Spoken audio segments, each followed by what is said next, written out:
Clive Palmer's meeting with Al Gore yesterday was inconvenient for the Prime Minister, but encouraging news for the planet. I'm particularly encouraged by Clive Palmer's announcement that he will support the renewable energy target and use his senators to ensure that the Prime Minister keeps his pre-election undertaking to keep the renewable energy target. It's an inconvenient truth that last year over $5 billion was invested in the renewable energy industry. It's an inconvenient truth that over 20,000 people are working in the renewable energy industry. It's an inconvenient truth that over 2 million households have some form of clean energy household appliance, and it's an inconvenient truth that if we were to remove or diminish the renewable energy target, that household electricity prices would go up.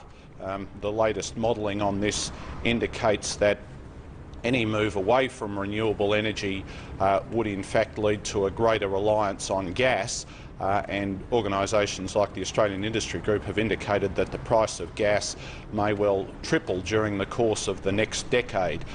So it is entirely regrettable that the Prime Minister has been undermining the renewable energy industry and discouraging investment through his review of the renewable energy target, and good news that Clive Palmer has announced that he will support it and make sure that it stays in place. This is the death knell for the carbon tax, though, and an ETS possibly maybe is off in the never-never. What do you make of that? I support the price on carbon, and I believe that the price on carbon is important to take us to that renewable energy future and to reduce our carbon emissions. So I'll be voting to keep the carbon price in place, and I believe that it's a very important and useful part of our arsenal in terms of reducing our greenhouse gas emissions. How do you believe the Labor Party will vote in terms of Mr Palmer's proposed amendments?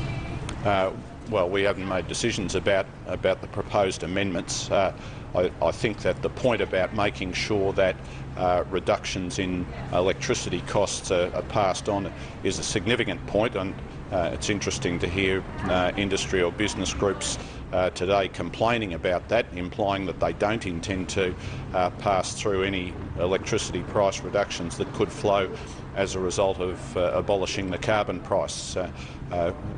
You would expect that if the government was serious in its commitment to supporting consumers, it would make sure that those any such reductions were passed through. Labor says that it will not, that they will only scrap the carbon tax if there's a meaningful replacement, an effective replacement. Does Palmer's proposal fit that definition?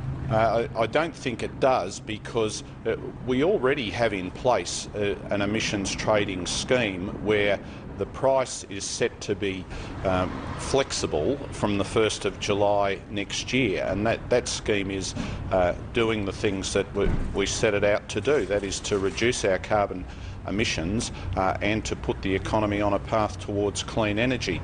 It's interesting that Clive Palmer says that we should have emissions trading when other countries are doing likewise. The fact is that the European nations have had emissions trading in place for quite some years now, that many Chinese provinces and United States states are introducing emissions trading. So I think that this is happening around the world, and that the preconditions for this action are well and truly in place, as well as the need for it demonstrated by the increasing severe extreme weather events that we see. Mr Thomson, do you think that Mr Palmer's sudden and unexpected support for the renewable energy target stems from a realisation that perhaps he can see a way of making a buck out of renewable energy?